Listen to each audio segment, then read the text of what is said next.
The beeping grew faster under the dock stairs. Sharp. Mechanical. Wrong. Rain hammered the metal roof above us hard enough to shake rust loose into the puddles. The man in the white jacket stopped pretending to be calm. I saw it in his eyes first. Then in his hands. He slipped one into his coat pocket like he was reaching for something small and heavy. The HOA guard looked between us. "What is that sound?" he asked. Nobody answered him. I kept my hand locked around the valve wheel. Cold metal bit into my fingers.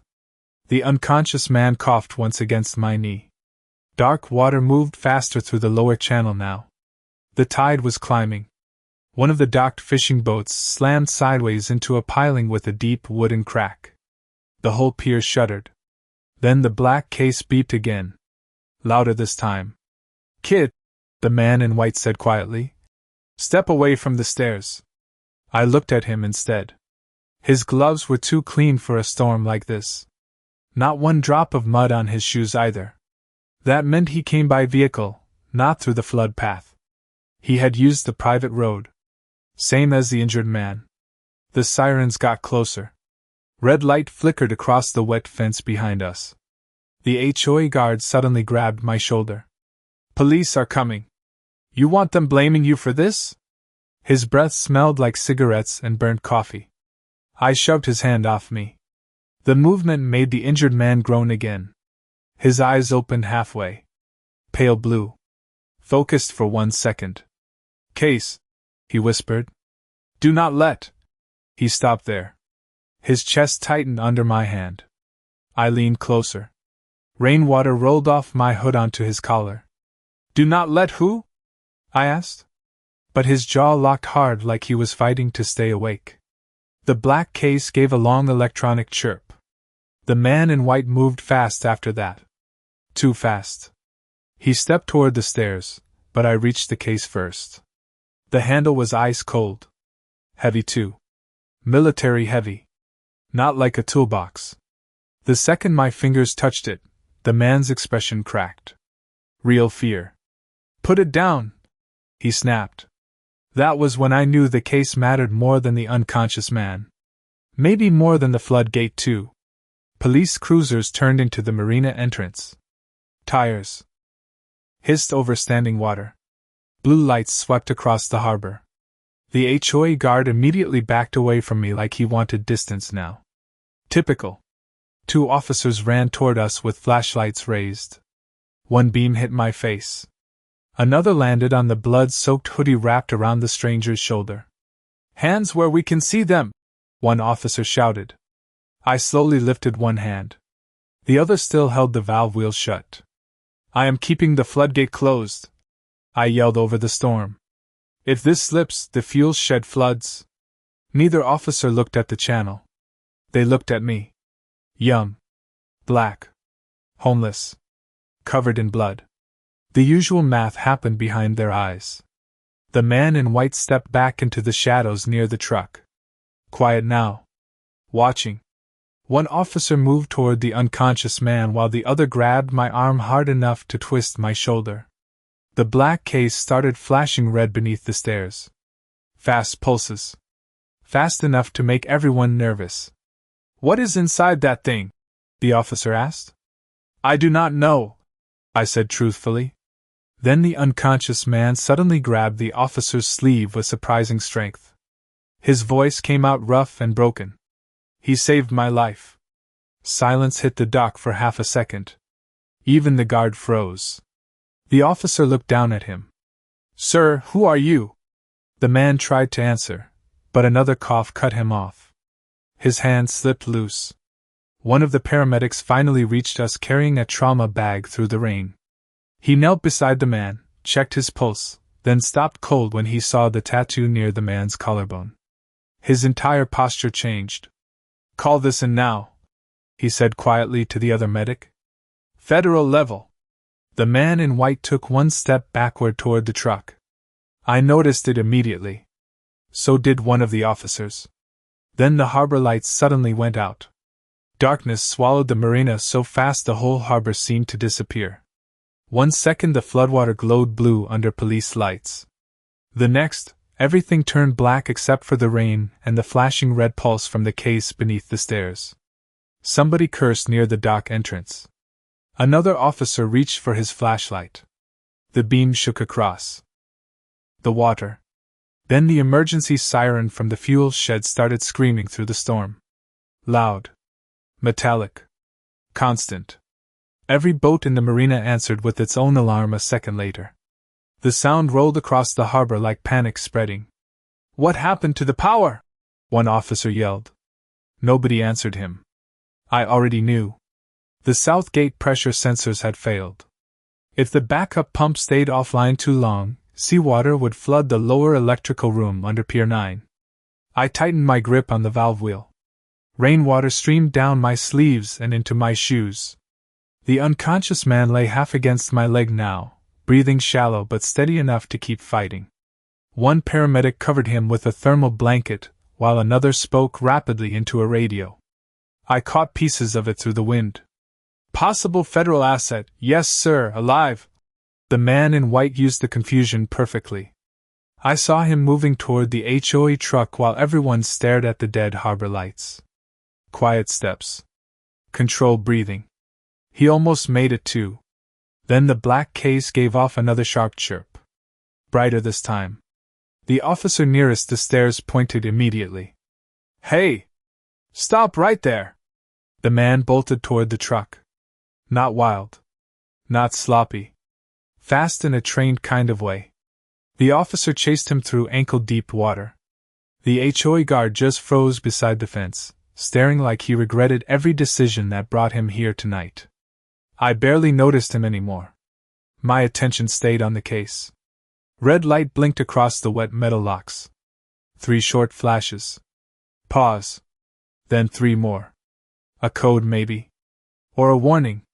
The unconscious man suddenly grabbed my wrist again. Stronger this time. His eyes opened halfway under the rain. "Listen to me," he rasped. "If anyone asks, you never saw my face." I stared at him. "Who are you?" His jaw tightened. He looked past me toward the dark harbor entrance where another set of headlights had appeared through the rain.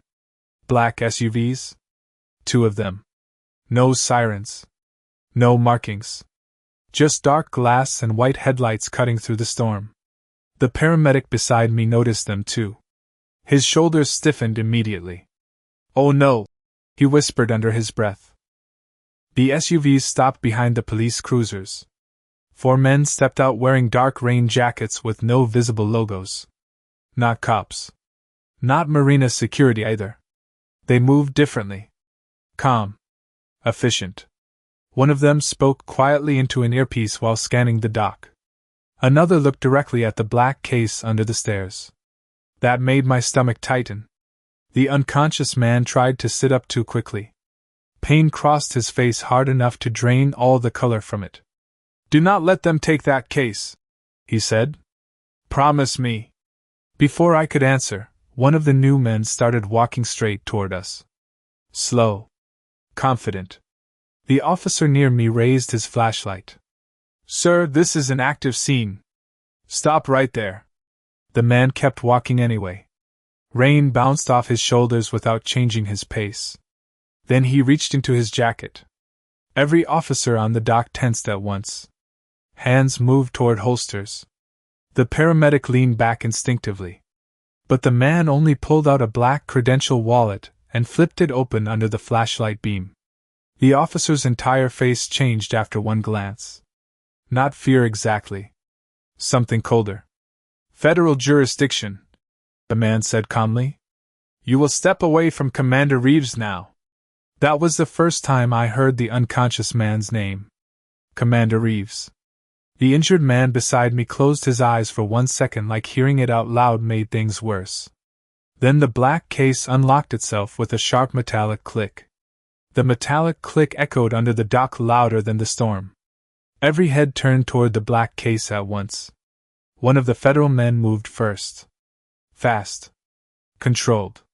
He stepped toward the stairs, but Commander Reeves caught my sleeve before I could move away. His hand shook hard against my arm. "Do not let them separate you from that case," he whispered. Rainwater rolled off his face and pooled inside the thermal blanket around his shoulders. The paramedic beside him looked completely lost now. Police lights flashed across the harbor in slow waves.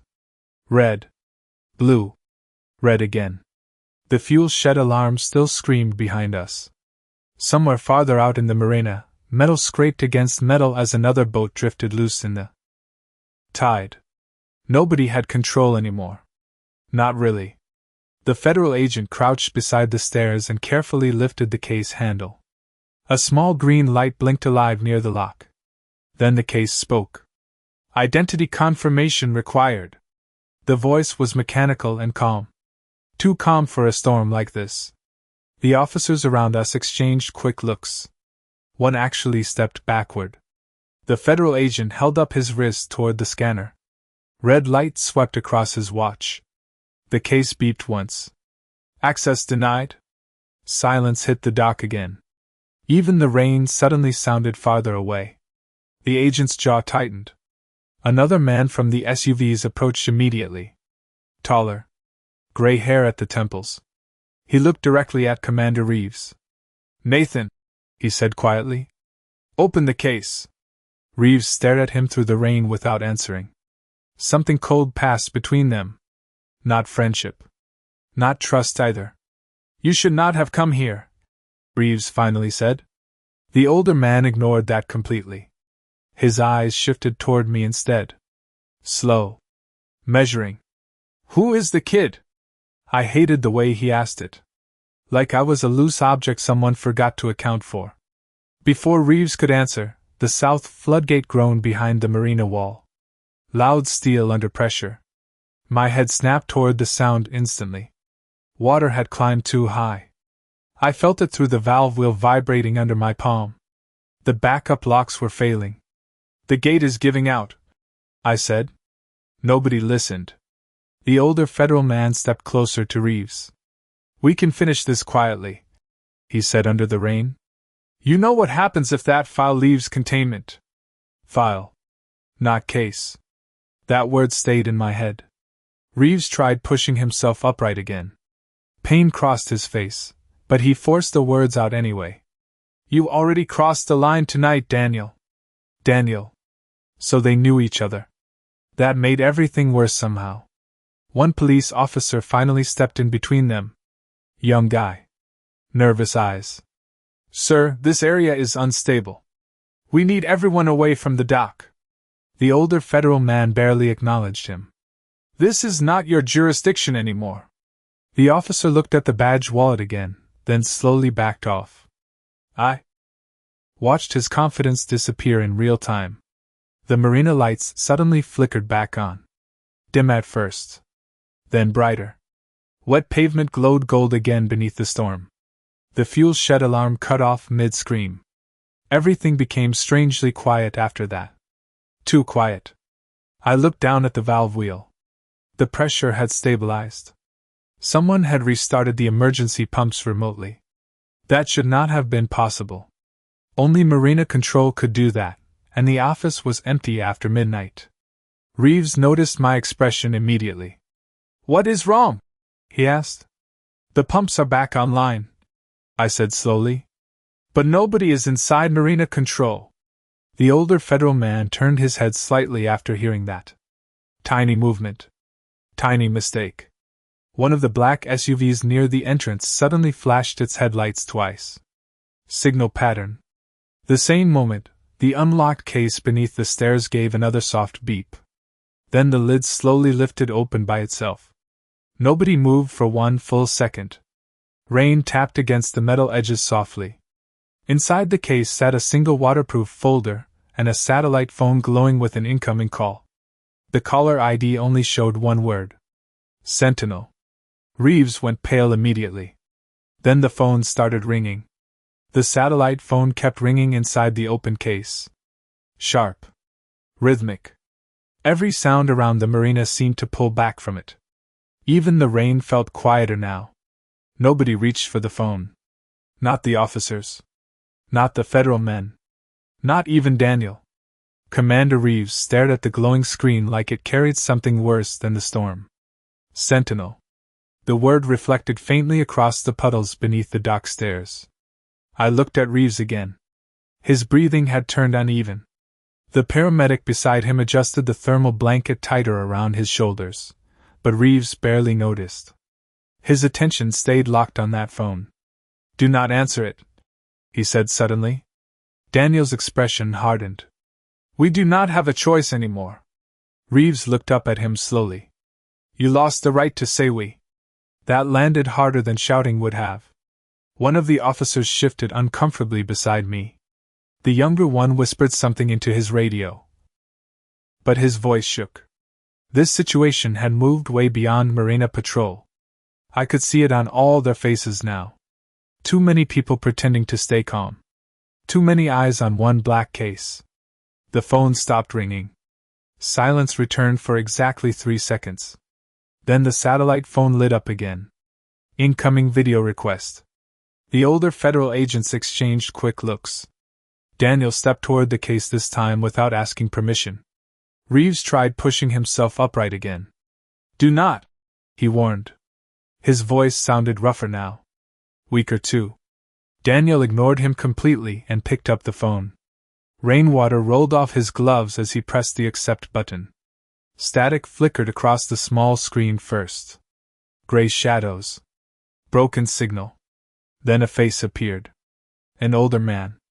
White hair cropped short. Thin mouth. Calm eyes. The kind that never blinked enough. He sat somewhere dark with low blue lighting behind him. Nobody on the dock spoke. "Commander Reeves," the man said evenly. "You survived." Reeves did not answer. The man's gaze shifted slightly toward the dock camera angle. Toward me. "And the boy?" Something cold crawled up my back hearing that. He did not ask who I was. He already knew. Daniel angled the phone lower. "The case is secure," he said carefully. "We are handling the breach." The man on screen kept staring at me instead. "No," he replied quietly. "You are standing inside it." Wind pushed hard against the marina then. One loose chain snapped somewhere near the fuel dock. Metal clanged across concrete. Nobody moved. The older man continued speaking like none of it mattered. "The South Channel should already be underwater. Yet somehow the pumps restarted." His eyes narrowed slightly. "Who reopened the manual controls?" I realized then he was not asking Daniel. He was asking me. The officers looked toward me too. Rain dripped from my hood onto my jaw. "I kept the gate shut," I said carefully. "That is all." The man on the screen watched me for another second. Then something changed in his expression. Small. Barely visible. Recognition, maybe? Reeves noticed it too. "Leave him out of this," Reeves snapped suddenly. More strength came into his voice that time. Daniel lowered the phone slightly. "Nathan, enough." But Reeves kept going.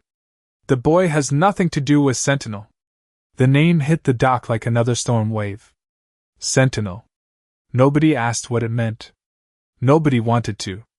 The older man on screen leaned back slowly in his chair. "You are wrong," he said. "He already touched the package." I looked down instinctively at the open case beside the stairs. The waterproof folder inside had shifted slightly open during the rain. Just enough for me to glimpse a photograph clipped beneath the top page. My breath caught immediately. The photo showed a younger Commander Reeves standing beside another man in desert camouflage. Black man. Tall. Serious eyes. Same old navy patch I carried in my backpack stitched on his sleeve. My father. Marcus Carter. Reeves saw me looking at it. His entire face changed. Daniel noticed too. "Close the folder," Reeves said sharply. Too late. I had already seen the handwritten words across the bottom of the photograph. Operation Sentinel. Final survivors. Then one of the officers suddenly shouted toward the marina entrance. "More vehicles coming in." Headlights swept across the flooded marina entrance in long white beams. Bigger vehicles this time. Heavier engines too. Every officer near the dock turned toward the road instinctively. Rain hammered the hoods of the incoming trucks hard enough to blur their outlines at first. Then the lights hit the water correctly, and I saw matte black paint. Military style. No city markings. No federal plates either. The older man on the satellite screen noticed them before anyone else. Interesting, he said softly. Daniel looked over his shoulder immediately. Reeves closed his eyes for 1 second like he already knew what was coming next. The trucks rolled through the marina gate without slowing down. Tires pushed water aside in thick waves. One stopped sideways near the fuel shed. Another blocked the road behind the police cruisers completely. Doors opened in perfect sequence. Men stepped out wearing dark tactical rain gear with no visible names. No patches. No flags. Just black jackets and communication headsets glowing faint blue beneath the storm. The younger police officer beside me swallowed hard. "Who are these guys?" Nobody answered him. One of the tactical men walked straight toward Daniel. Calm. Focused. Like this dock already belonged to him. Daniel's posture shifted immediately. Smaller somehow. "You were not cleared for field recovery," Daniel said quietly. The tactical man ignored him and looked directly at the open case instead. "Package integrity?" he asked. "Compromise," Daniel admitted after a pause. That word hung in the rain for a second. Compromised. Like they were talking about cargo instead of people. Reeves pushed himself higher against the dock post with visible effort.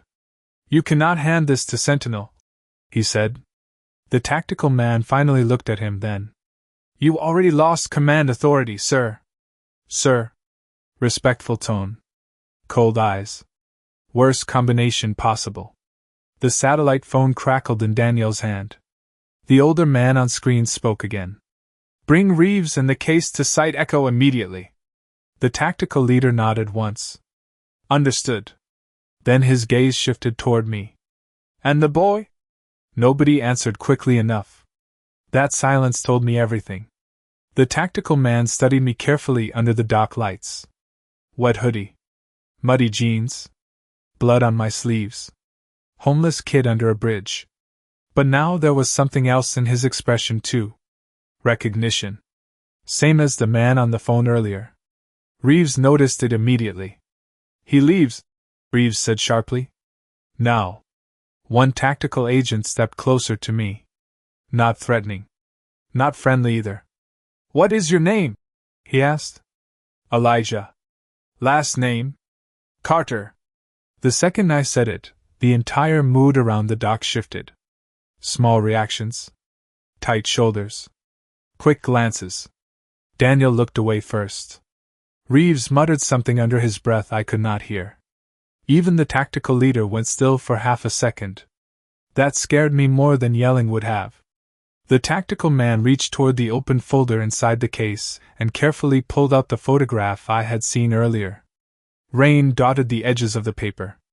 My father stood there beside a younger Reeves in desert camouflage under a faded American flag.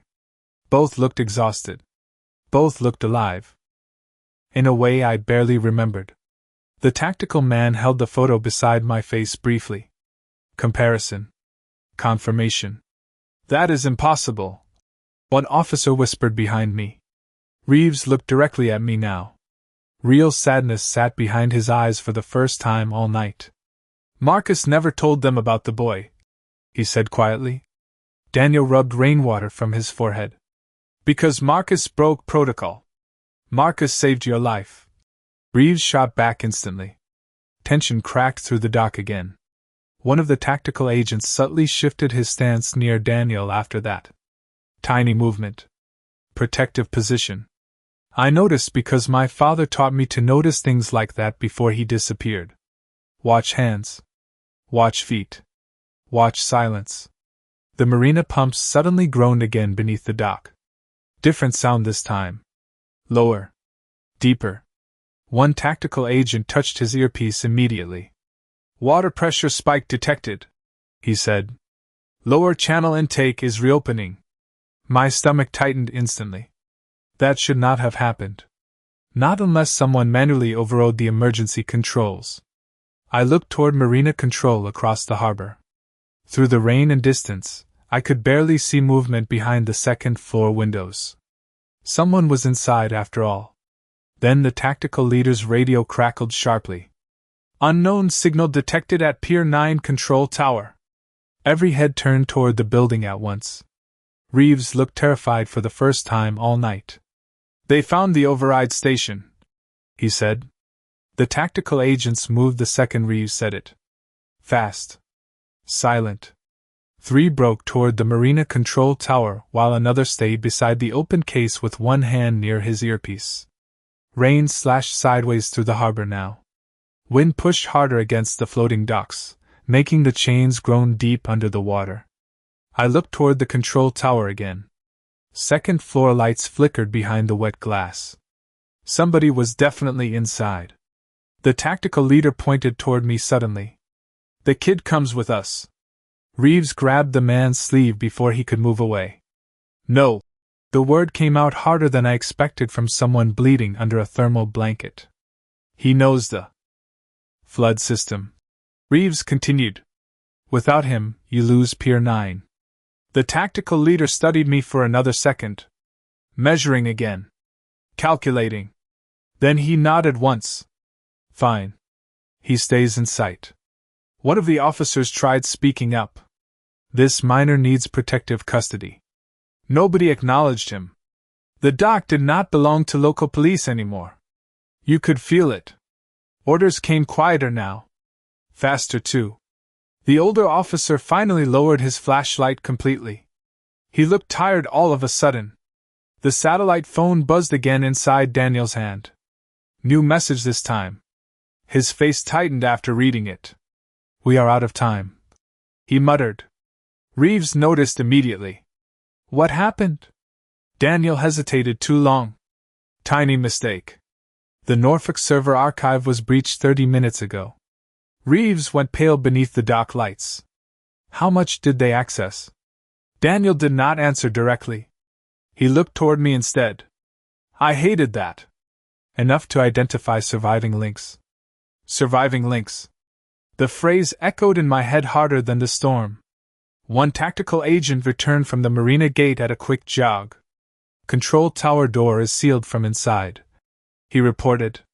Thermal scan shows one heat signature on the second floor. Reeves pushed himself upright farther despite the paramedic protesting beside him. It is not one person, he said quietly. It is a relay. Nobody asked what that meant. The tactical agents already understood. I could see it in their faces. One immediately spoke into his headset. Possible remote uplink active. Move now. They headed toward the tower again. This time faster. The tactical leader motioned for me to follow. I looked down at my soaked backpack near the tent first. My father's old navy patch still lay half buried in the puddle beside it. Rainwater washed over the stitching slowly. Reeves saw me hesitate. Take the patch, he said. Do not leave it here. His voice changed when he said that. Softer. More human. I picked it up carefully and shoved it inside my pocket. The tactical leader handed me a flashlight without a word. Heavy metal body. Military issue probably. We moved across the lower dock together while police lights flashed behind us. In broken reflections. The control tower stood at the far end of Pier 9 above the maintenance channels. Small building. Gray walls. Narrow windows. But tonight it looked different somehow. The second floor lights blinked in strange patterns now. Not random. Deliberate. One tactical agent noticed it too. Signal cycling, he muttered. Looks like data transmission. Water slapped hard against the pylons below us. Diesel and seawater mixed thick in the air. My soaked shoes squeaked against the metal walkway with every step. Then I heard something underneath the storm. Faint.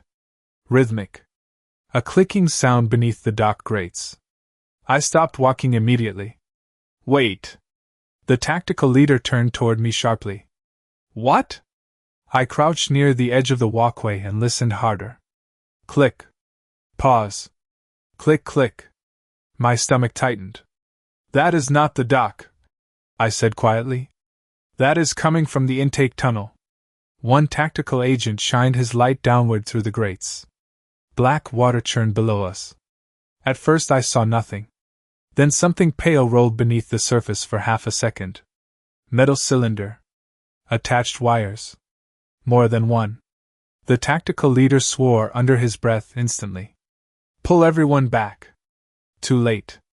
The control tower lights suddenly shut off all at once. Complete darkness swallowed the far end of the marina again. Then a calm voice echoed through hidden speakers above the dock. Elijah Carter, it said clearly. Your father should have told you the truth. The voice rolled across the marina through hidden speakers smooth as cold water. Elijah Carter, it repeated. Your father should have told you the truth. Every tactical agent around me froze for half a second. Not from fear. Recognition. The kind trained people try hard not to show. Rain tapped against the dock rails in uneven bursts. Somewhere behind us, another boat horn groaned through the harbor fog. The tactical leader lifted one hand slowly, signaling everyone to hold position. Source? He asked into his headset. Static answered first. Then another voice crackled back. Signal is bouncing through the marina grid. Cannot isolate. The hidden speaker clicked softly overhead. Commander. Reeves already knows where the archive is. Reeves. I turned back instinctively toward the main dock.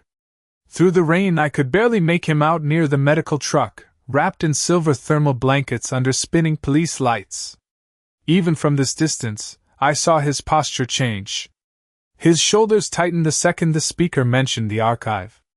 Daniel noticed too. He stepped closer to Reeves immediately.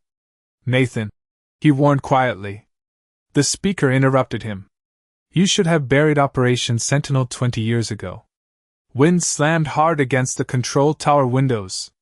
One loose shutter banged open and shut above us in sharp metallic bursts. I looked down through the dock grates again. The pale cylinders beneath the water still drifted near the intake tunnel. Not floating randomly. Anchored. Waiting. One tactical agent crouched beside me with a waterproof scanner. His face tightened after one glance at the screen. Those are signal repeaters. He muttered. Military grade. Another agent looked toward the tower roof. This entire marina is a relay station. That explained the blinking lights earlier. The pumps. The tower. The black case. Somebody had turned Pier 9 into part of a network. The hidden speaker crackled again. Marcus Carter refused to finish the operation. My chest tightened immediately hearing my father's name through that voice. Calm voice. Controlled voice. Like reading weather reports instead of tearing open graves. Marcus Carter chose civilians over protocol. It continued. That mistake cost lives. Reeves shouted back this time. That is a lie. His voice carried farther across the storm than I expected. The speaker paused briefly. Then came one soft electronic tone. New transmission incoming. Every tactical headset chirped at once. One agent swore under his breath. Files are being uploaded externally. The tactical leader turned sharply toward the control tower. Move. 3 agents sprinted toward the stairwell entrance beneath the tower while another stayed with me near the intake grates. I followed automatically until the tactical leader grabbed my arm. Not you. The tunnel runs under the tower, I said quickly. There is another entrance from below. He studied me for 1 second. Rain dripped off the edge of his hood onto his jawline. How do you know that? I sleep here. That answer landed harder than I meant it to. The tactical agent beside him looked away briefly. Tiny movement. Tiny guilt. The leader released my arm immediately. Show us. We cut off the main dock and moved toward the lower maintenance path beneath Pier 9. The smell changed down there. Less salt.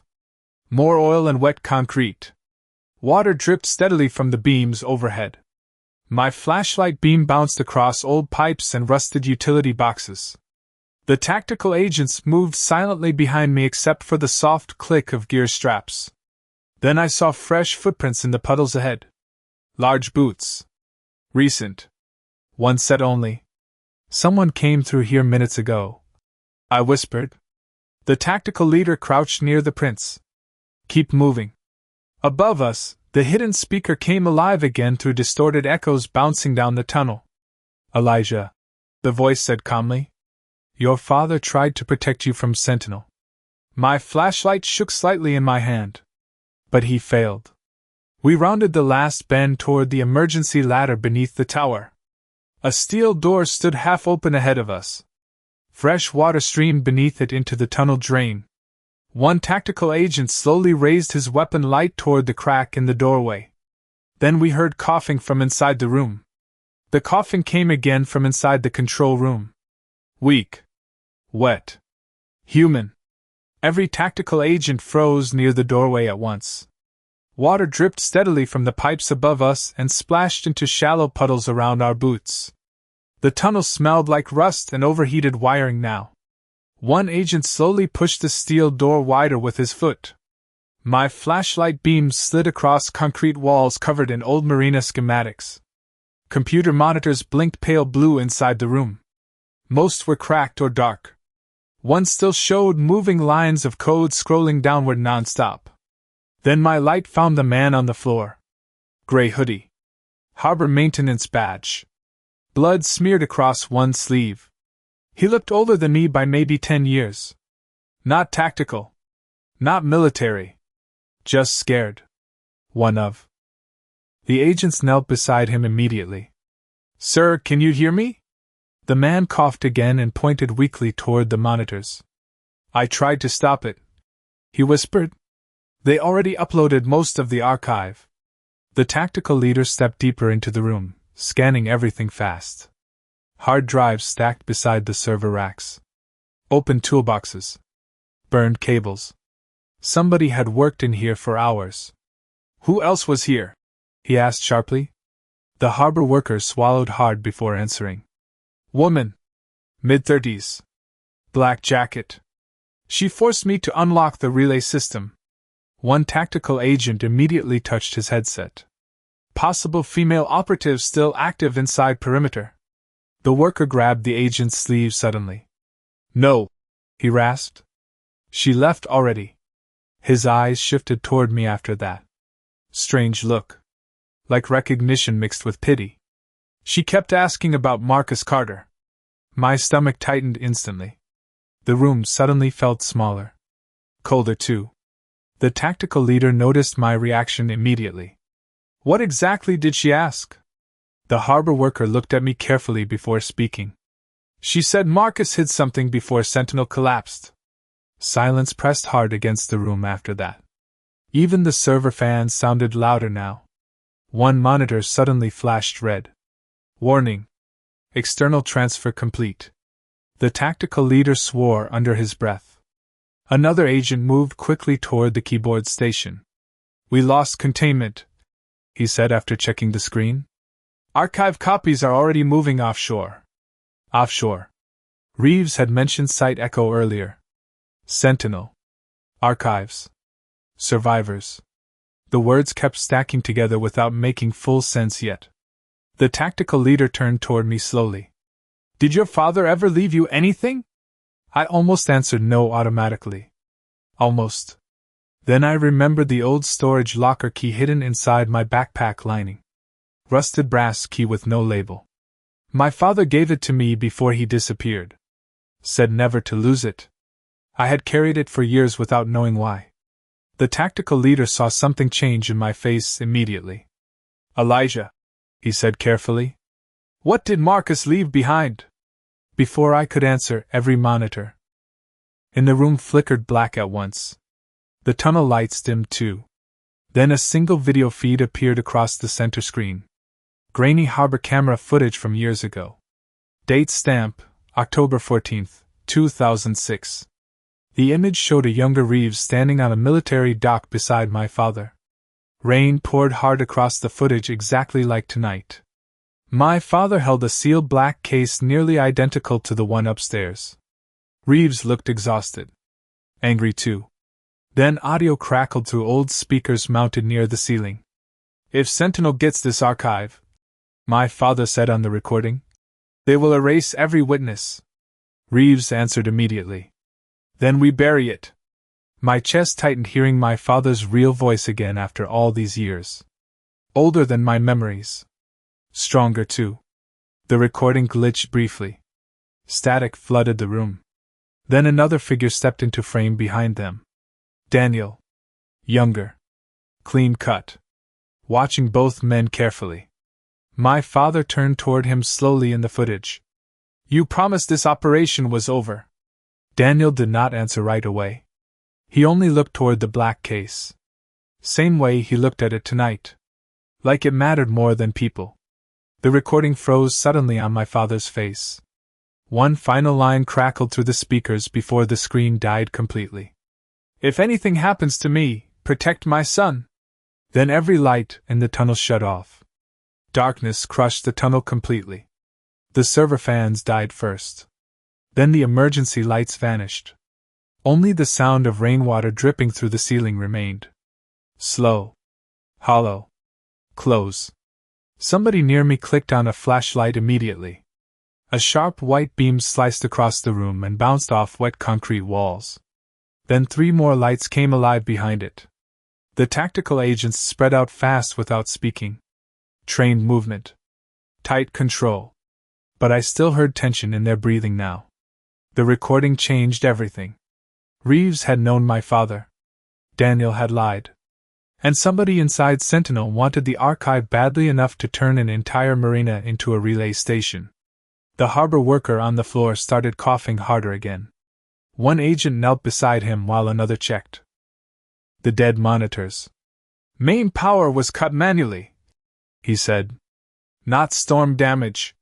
The tactical leader turned toward me. Stay close. I nodded automatically, but my attention stayed on the frozen black screens where my father's face had been seconds earlier. Hearing his voice again felt strange inside my chest. Heavy. Like opening a locked room after years. The tactical leader moved toward the back wall where old electrical conduits disappeared into darkness. There should be a secondary breaker panel nearby. One flashlight beam swept lower across the floor. Wet footprints crossed the room toward a narrow maintenance stairwell I had never noticed before. Fresh prints. Small boots this time.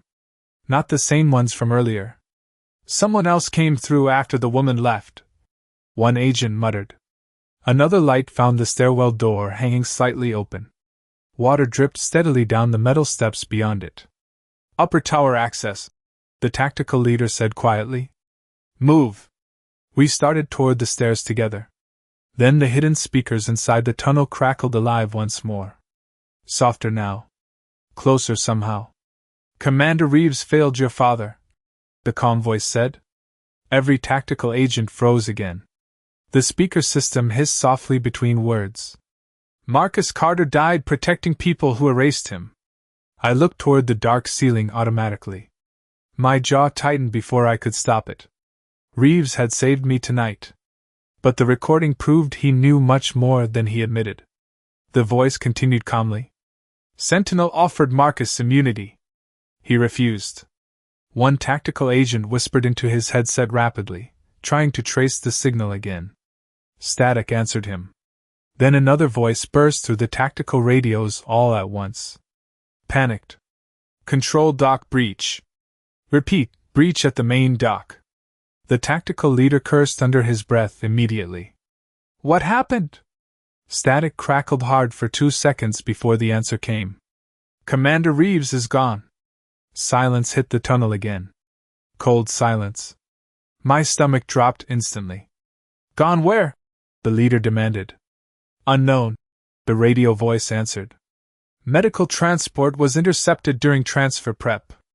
Daniel is missing too. Every flashlight beam shifted slightly after that. Tiny movement. Big meaning. Nobody trusted anyone fully anymore. One tactical agent near the stairwell suddenly raised his hand. Wait. We all stopped. Faint sound above us. Footsteps. Slow. Careful. Somebody was moving on the tower level overhead. The tactical leader pointed upward. 2 agents climbed first with weapons raised while the rest of us followed carefully behind. Water ran down the narrow metal stairs beneath our boots. The air smelled different up there. Hot electronics. Burned dust. We reached the upper landing 30 seconds later. The control tower office stood wide open. Empty chairs. Flickering monitors. Wind blowing rain through shattered side windows. One screen still glowed near the center desk. A live harbor map rotated slowly across it. Red dots blinked around Pier 9 in perfect circles. Signal nodes. Relay points. Entire sections of Norfolk Harbor lit up like a web. Then I saw something hanging beside the monitor. My father's old dog tags. Real ones this time. Not the patch in my pocket. Water dripped from the chains slowly onto the desk below. One tactical agent stepped toward them carefully. How did these get here? I already knew the answer before anyone spoke. Somebody wanted me in this room. Then one final message flashed across the monitor screen in white letters. Bring the boy to Site Echo. Rain blew through the shattered tower windows in cold sheets, while the message glowed across the monitor. Bring the boy to Site Echo. Nobody in the room spoke for a second. The blinking red relay points on the harbor map reflected across the wet floor beneath our boots.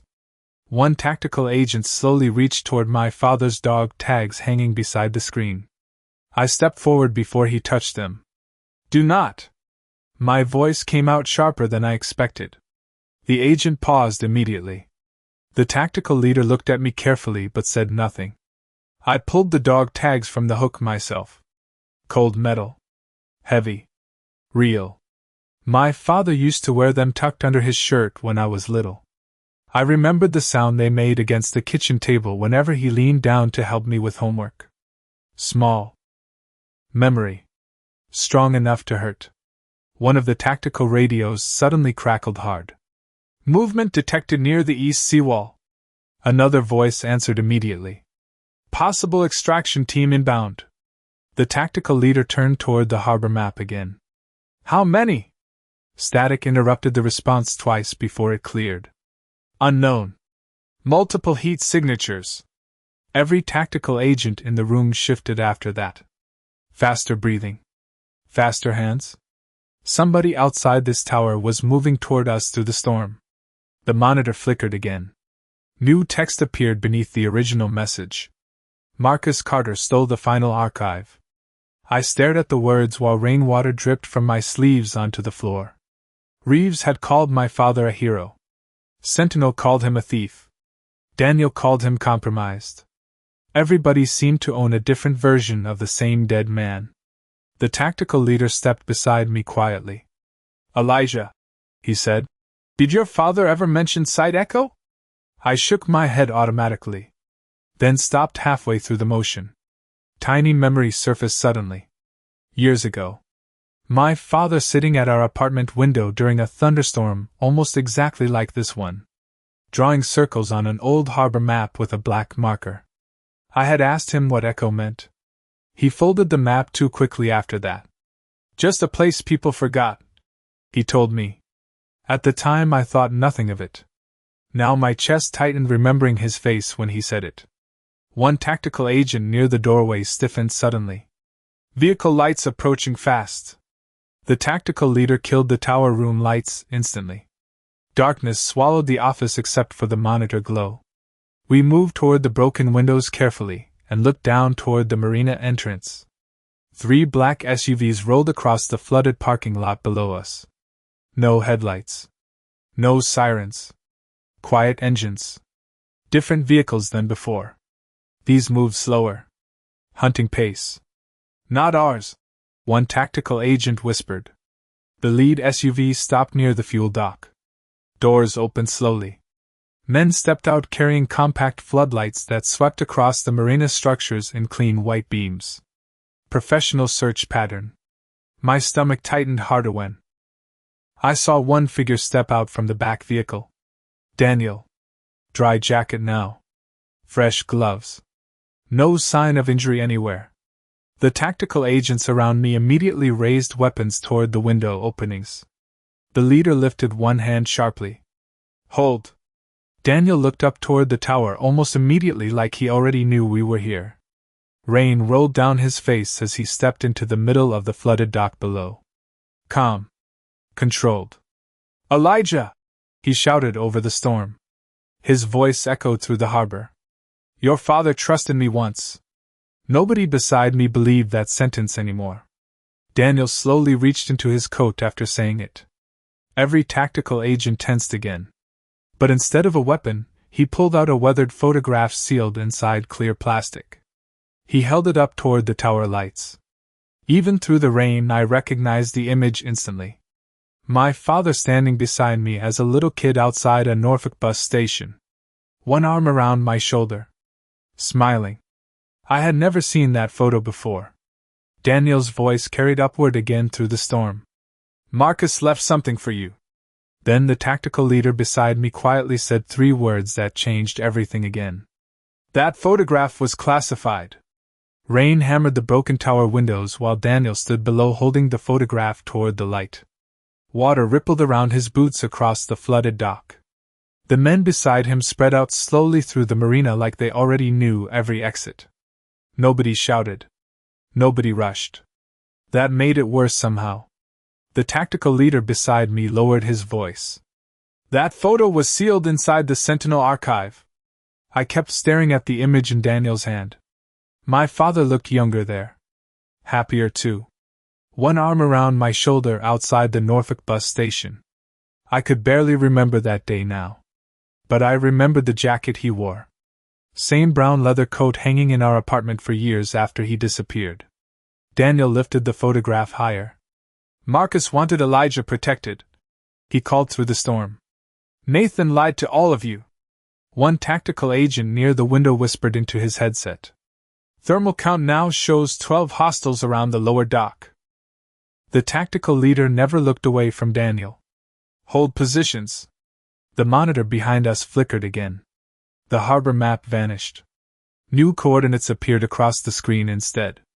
Offshore grid markers blinking 20 miles east of Norfolk Harbor. Side echo. One tactical agent stepped closer immediately. That is an old naval relay station. Another shook his head. No. It was decommissioned after 2008. The tactical leader looked at the coordinates silently for 1 second too long. He knew something. I could see it.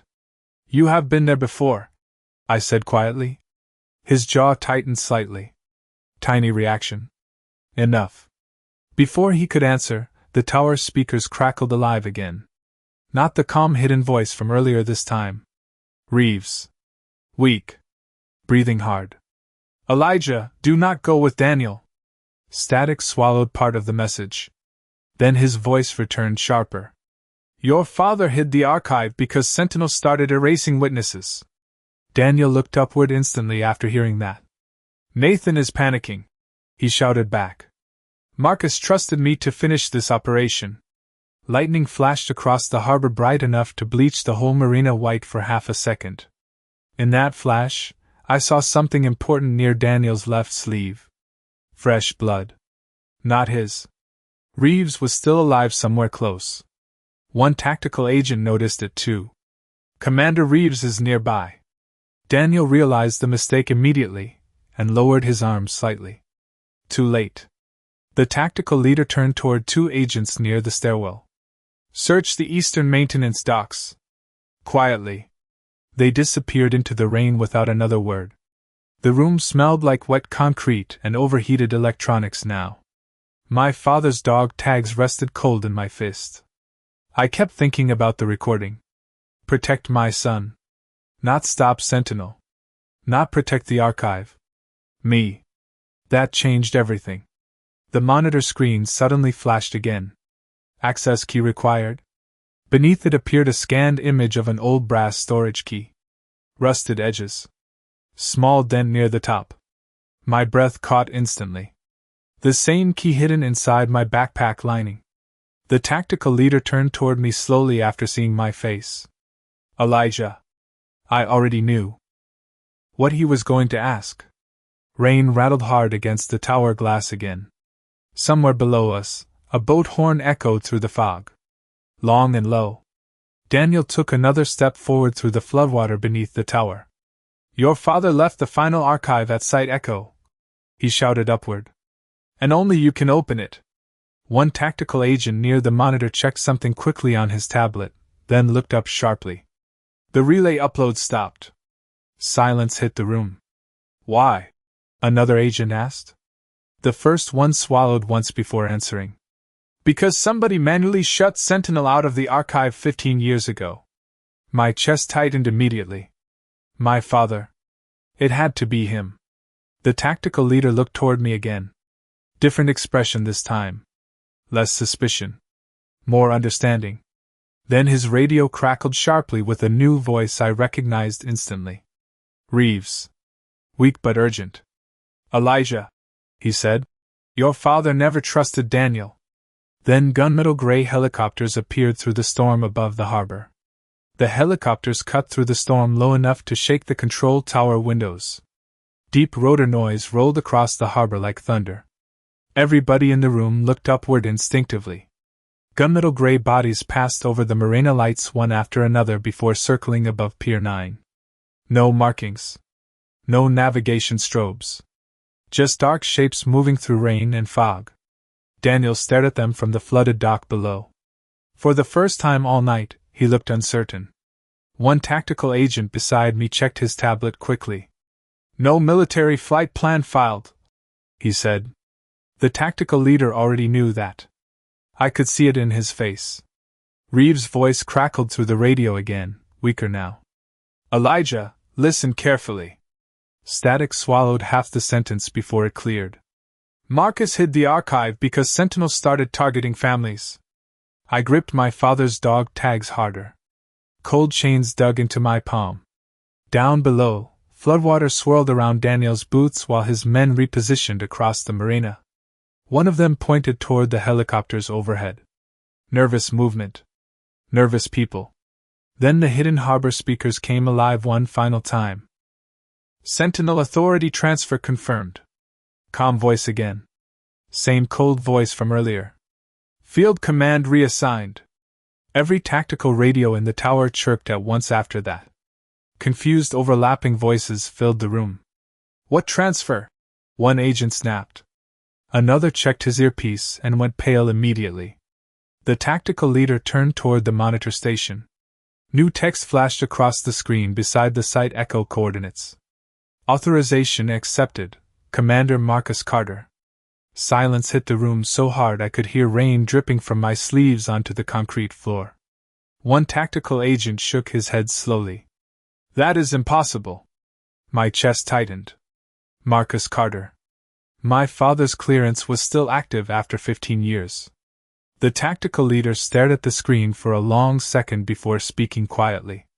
Marcus never defected. Daniel heard the announcement below too. I saw it in the way he stepped backward through the floodwater. Small movement. Big panic. Reeves' voice returned through the radio. Stronger this time somehow. Elijah, your father built the dead man protocol into the archive. I swallowed hard. What does that mean? Static hissed briefly. It means Sentinel cannot access Site Echo without a Carter. The tactical agents around me slowly looked in my direction after hearing that. Not like before. Not suspicion anymore. Something heavier. Respect mixed with realization. The helicopters above the marina shifted position suddenly. Bright white searchlights snapped on at once and swept across the harbor in huge circles. One beam locked directly onto Daniel. He froze under it immediately. Another beam lit the flooded dock near the black SUVs. Rain exploded silver through the light. Then a new voice thundered across external loudspeakers from above the marina. Military voice. Sharp. Controlled. All Sentinel personnel stand down immediately. Daniel looked toward the helicopters with complete disbelief on his face. The voice continued. Commander Marcus Carter's override has been authenticated. One tactical agent beside me whispered under his breath. He planned this 15 years ago. My father knew. Somehow he knew this night would come. The storm finally began weakening outside. Rain softened against the shattered tower windows. The harbor lights reflected calmer across the water now. Below us, Daniel slowly lowered the photograph still hanging in his hand. He looked smaller suddenly. Older, too. Reeves appeared at the far edge of the dock then, supported by 2 paramedics under flashing emergency lights. Exhausted. Pale. Alive. He looked up toward the tower window where I stood holding my father's dog tags. Then he did something nobody expected. Commander Nathan Reeves straightened himself painfully in the rain and raised one trembling hand into a formal salute toward me. Every tactical agent in the tower followed a second later. One by one. Silent salutes under the storm light. Nobody spoke after that. The harbor only echoed with helicopters and rain. Then the first sunrise light touched the water beyond Pier 9.